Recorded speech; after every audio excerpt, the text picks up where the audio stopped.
Hi everyone, it's Melissa, and today I thought I would talk a little bit about some of the unread books on my shelves. I did a count of all of the unread books a little over 2 years ago, and at that time there were 201 unread books on my shelf. I just went back and looked at that video to see because I had forgotten how many I started with, how many unread books I had started with. It was 201. At the beginning of 2023, we are starting with 131 unread books. So down a decent chunk, and by the end of the year, my goal is to get that number down to 100 unread books. Now, sometimes I can get a little overwhelmed, distracted, indecisive about what books I'm going to read. So talking about the unread books on my shelves can help me narrow in on books or remind me of books that I might have even forgotten about. And that's why I'm doing this video, as a way to remind myself what books I want to read and to highlight some of those things that I might have forgotten. And also, a lot of these books I think would make good discussion books. So if you are interested in a buddy read of something that I've talked about, I love doing buddy reads. So just let me know in the comments if you have also been interested in any of these books and would like to buddy read one with me. So without further ado, I've kind of pulled categories of books because obviously I'm not going to show you 131 unread books. I'm just showing examples from a couple of different categories. So the first category are books I'm not sure how I feel about anymore, as in I'm not sure I'm still interested in reading them.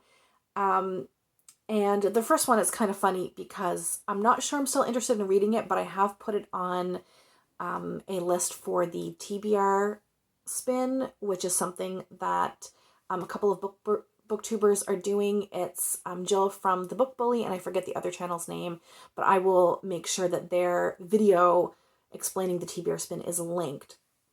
So I put this book on the list, and maybe that will spur me to read it, but I'm not sure how I feel about it anymore. And that's There But For The by Ali Smith. I've never read any Ali Smith, and I was just at one point interested to read her because there are a few booktubers out there who really enjoy her books, and I heard someone, probably Jen Campbell, talk about this one specifically, and it sounded like a really interesting premise at the time. Now I can't remember what this book is about, and I'm not sure if Ali Smith will be an author for me. I have a suspicion, or maybe I heard someone mention or compare her to another author who is an author who uses stream of consciousness, which is a writing style that I don't get along with, or at least haven't got along with up to now. So that worries me a little bit. So yeah, I'm not sure how interested I still am to read Ali Smith, but if the TBR spin lands on a prompt where this book would fit, then I'm willing to give it a go. But yeah, I'm just kind of undecided about her as an author. And the other book under this category is one that just went on my TBR a long time ago, and I think I just had different reading tastes or different interests. That's The Curious Incident of the Dog in the Nighttime by Mark Haddon. And this one, I do remember what it's about. It's about a boy who, I don't know if it's explicitly said whether he's autistic or not, but he's written as someone who is neurodivergent. And a neighbor's dog dies one night, and he tries to solve the mystery of how this dog died, what happened to it. I think what initially drew me to this was that it was a premise I hadn't really heard anything similar to. I thought it would be a different take on a sort of mystery book, but I'm worried now that maybe it's a bit it sounds a bit too sentimental, perhaps. I'm not sure about that.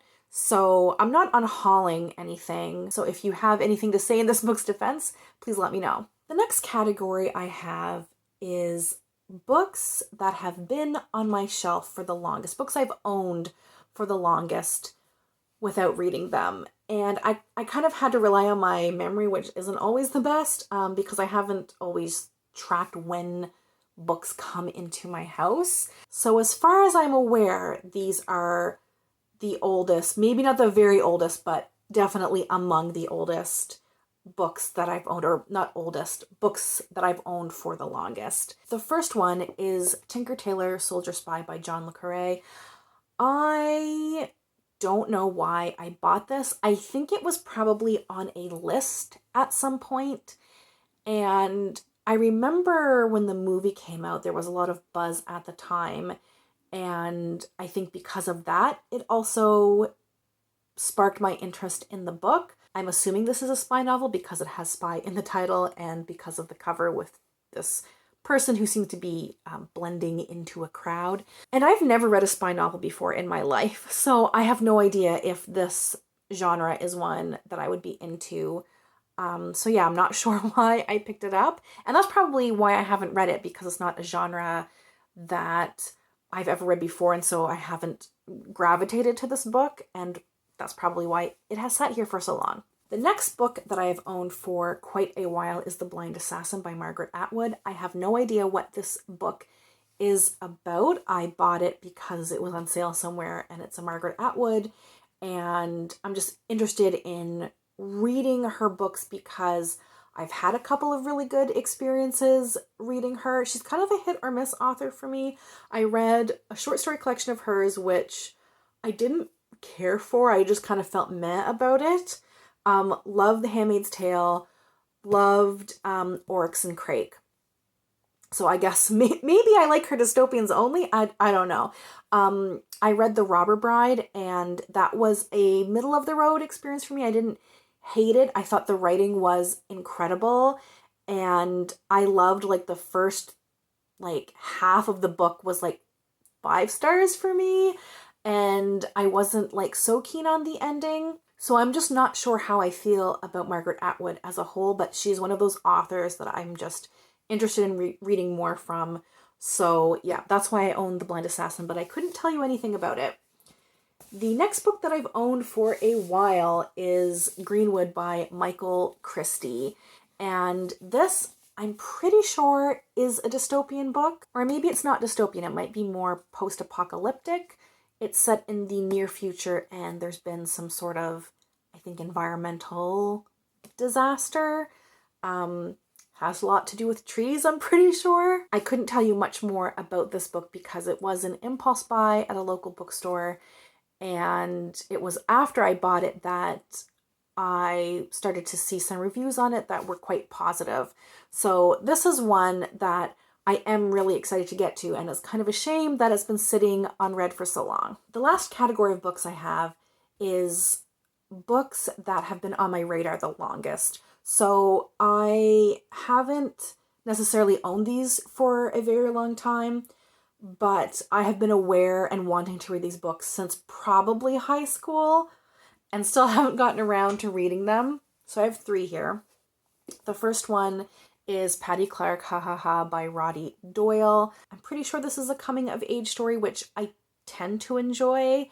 And I've only read one other book by Roddy Doyle, and that was The Van, which isn't like an all-time favorite or anything, but I remember really liking the humor in that book, and I enjoy writers that can write with some really great wit and inject humor. Actually, this is reminding me that I think I want to reread The Van, because I think, although it wasn't a favorite at the time, I think I gave it like 3 stars or something. I might actually like it better now that I'm older. I have a suspicion. Anyway, I've been wanting to reread Roddy Doyle, and like I said, this was brought to my attention, this book, back in high school, and I still haven't picked it up. The next book that I've been interested in high school and got a renewed interest in because of BookTube is The Remains of the Day by Kazuo Ishiguro. I really enjoyed not enjoyed. I absolutely freaking loved Never Let Me Go by Kazuo Ishiguro. I know this one is very different. Never Let Me Go is a bit of a dystopian coming of age story, and this is about a butler who is looking back at his life. And yeah, so very different it sounds, but Never Let Me Go had a lot of themes of memory and reminiscence, and like this sounds like it also will have that same kind of theme. I frankly have no idea why I haven't picked this up yet. And the last book that has been on my list since basically high school is Beloved by Toni Morrison. I know that this book is about a woman who escaped slavery, and I know one specific thing that happens in this book, and I think that's why I haven't read this book yet, because of this thing that I know that happens that I know is going to crush my soul. And every time I feel like, you know what, I should read Beloved, I hold myself back because frankly, I'm scared. This was on my list to read last year and I still didn't do it. And I don't know what's going to spur me to read this. I think it's one of those books that I'm just going to have to decide I'm going to read and do it, and just be okay with the fact that I know I'm not going to be okay reading it. So that is just a sampling of my unread books. Like I said, if you are also interested in any of these and would like to do a buddy read, please let me know. If you've read some of these and you think they need to be unhauled, let me know. If one of these books is a favorite of yours, let me know, and you can help me maybe prioritize my reading. Just any comments you have about the books, I'd be happy to have a conversation with you in the comments below. As always, thank you all so much for watching, and we'll chat soon. Take care. Bye.